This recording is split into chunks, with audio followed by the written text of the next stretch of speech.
কি ঠান্ডা, কি ঠান্ডা! সারা যত দিন যাচ্ছে মনে হচ্ছে যেন ঠান্ডা আরো জড়িয়ে ধরছে রে। আমি কম্বলের ভিতর থেকে যে বাইরে বেরোবো না। কি ঠান্ডা পড়েছে, অনেকদিন বন্ধুর সাথে কথা হয় না, একটু ফোন করি।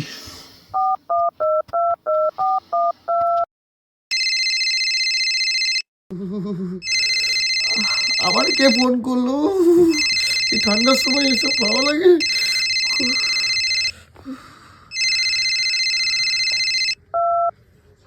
হ্যালো, হ্যাঁ ভাই, বল। কি রে, কি করছিস? এই তো কম্বলের তলায় বসে আছি, আজ খুব ঠান্ডা পড়েছে ভাই, আমি আর কম্বল থেকে বেরোবো না আর। আরে হ্যাঁ, ওই জন্যই তো তোকে ফোন করেছিলাম। খুব ঠান্ডা পড়েছে, একটু মদ টদ খাওয়া হবে নাকি? তাহলে শরীরটা একটু গরম হয়ে যেত। কি বলিস? হলে তো বেশ ভাই ভালোই হতো, কিন্তু আজ তো আমার কাছে টাকা নেই ভাই, তুই আজকে আমাকে খাইয়ে দে, আমি তোকে কাল খাইয়ে দেবো। কি বলিস ভাই, তোর কাছে আবার টাকা নেই? খুব তো দেখছি ভিডিও বানাচ্ছিস, রিলস বানাচ্ছিস, সবাই বলছে শুনলাম তুই নাকি ওর থেকে ভালো টাকা ইনকাম করছিস। আর তুই কিনা বলছিস তোর কাছে টাকা নেই? তুই মদ খাওয়াবি না সেটা বল। আরে না না, দুঃখের কথা তোকে কি আর বলবো, শোন তাহলে। ভিডিও তো আমরা করি, কিন্তু ফেসবুক সেইভাবে আমাদের ভিডিওতে ভিউ দিচ্ছে না রে ভাই, সেইভাবে ভিউ দিচ্ছে না। তোরা মনে করছিস আমরা প্রচুর টাকা কামাচ্ছি, তো তুই এরকম মনে করছিস? তুই তো জানিস আমার কাছে টাকা থাকলে আমি তোদের কোনোদিন মদ খাওয়াতে না করেছি। আমি তোরে বাংলা খাওয়া ছাড়িয়ে তোর ইংলিশ খাওয়া শেখালাম, তুই কিনা আমাকে এসব বলছিস? আমার ভাবতে খারাপ লাগছে, ছি ভাই ছি। আরে ভাই না না, আমি সেভাবে তোকে কিছু বলিনি। ঠিক আছে ভাই, তুই দাঁড়া, আমি যদি টাকা জোগাড় করতে পারি অবশ্যই তোকে আমি মদ খাওয়াবো, তুই চিন্তা করিস না ভাই। আরে ঠিক আছে ভাই, তুই ওসব কিছু মনে করিস না, আর ছাড় তো ওসব কথা। আর হ্যাঁ, তুই যদি টাকা জোগাড় করতে পারিস তাহলে আমাকে ফোন করিস, দুজনে একসাথে মদ খাওয়া হবে। ঠিক আছে ভাই? হ্যাঁ হ্যাঁ ঠিক আছে ভাই, আমি টাকা জোগাড় করে আমি তোকে ফোন করব, ঠিক আছে? এখন রাখছি তাহলে ভাই, হ্যাঁ। হ্যাঁ ভাই, রাখ রাখ। A few moments later.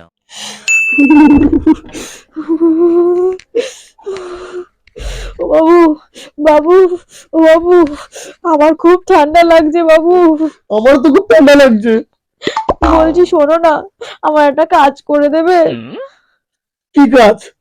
বলছি বাবু, বাইরে না আমার কটা বাসন আছে, একটু মেজে দাও না প্লিজ। আমি তোমার বাসন মেজে দেবো? হ্যাঁ বাবু, বাইরে খুব ঠান্ডা। আমি পারবো না। আমার বাবু ওরম করো না বাবু। এ না, আমি তোমার 10 টাকা দিচ্ছি, তুমি বাসনগুলো মেজে দাও। এ নাও 10 টাকা, প্লিজ এবার বাসনগুলো মেজে দাও। দাঁড়াও দাঁড়াও কেন, আবার কি হলো? দাঁড়াও, এই দেখো, আমি তোমাকে 20 টাকা দিচ্ছি, তুমি কি তাও বাসন মাজে যাও। না না বাবু প্লিজ, আমি পারবো না বলেই তো তোমার কাছে আসলাম। আমি পারবো না, এই ঠান্ডায় আমি একদম বাইরে যেতে পারবো না। আচ্ছা নাও, আমি তোমাকে তাকাও তাকাও, এই দেখো 50 টাকা দিচ্ছি, এবার যাও বাসনগুলো মেজে দাও। এই দেখো 50, 20, 70 আর 10, 80 টাকা হয়েছে। যাও, যাও, যাও, please। আমি পারবো না, আমার ক্ষমা করো। তখন আর তুমি, আমি তোমার 50 টাকা, আমি তোর 100 টাকা দিচ্ছি, যাও তুমি যে বাসন মাজো যাও। আমি শীতে আমি জল খেতেই পারবো না। বাবু প্লিজ এরকম করো না, দেখো আমার ঠান্ডা লেগে গেছে, কাশিও হচ্ছে, প্লিজ। এ না, আমি তোমাকে 200 টাকা দিচ্ছি, এবার তো যাও বাসনগুলো মাজো প্লিজ। দেখো আমি পারবো না, আমি পারবো না, আমি যেই ঠান্ডাতে আমি জলে হাত দিতে পারবো না। তুমি এক কাজ করো, একটু কষ্ট করে যাও, ডাক্তার দেখে নিয়ে করে নাও। তোমার 200 দিচ্ছি, আমি তোমার 500 দিচ্ছি, তুমি 500 নিয়ে যাও, যাও যাও। তুমি আমার সাথে এরকম করছো? হ্যাঁ আমি পারবো না, আমি পারবো না। আচ্ছা ঠিক আছে, এ নাও, দেখো এই দেখো 500, 500, 1000, আমি তোমাকে 1000 টাকা দিচ্ছি। দেখো কত টাকা হয়ে গেছে, এবার তো তুমি শুনবে আমার কথা। এবার যাও বাসনগুলো প্লিজ মেজে দাও। হ্যাঁ হ্যাঁ, আমি বেঁচে দেবো, বেঁচে দেবো। একটা ফোন করে দিই। আবার কাকে ফোন করবে? দাঁড়াবো না। উফ, হ্যালো, হ্যাঁ ভাই বল। টাকা জোগাড় হয়ে গেছে ভাই। কি বলছিস, সত্যি? হ্যাঁ ভাই, টাকা জোগাড় হয়ে গেছে, শুধু একটা কাজ আছে। বল বল, কি কাজ কি কাজ? আমার বাড়িতে কিছু বাসন আছে, সেগুলো মেজে দিতে হবে। আরে শুধু তোর বাড়ির বাসন কেন, আমি হাঁড়ি কড়া খুন্তি বালতি সব মেজে দেবো, শুধু মদটা খাওয়ালেই হবে ব্যাস। ঠিক আছে ভাই, তাহলে চলে আয়, দুজন মিলে বাসনগুলো মেজে নিই।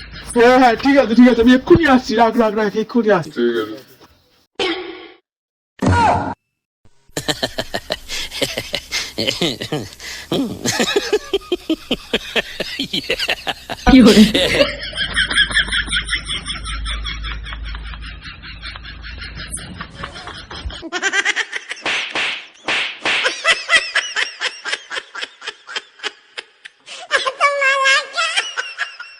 কি করে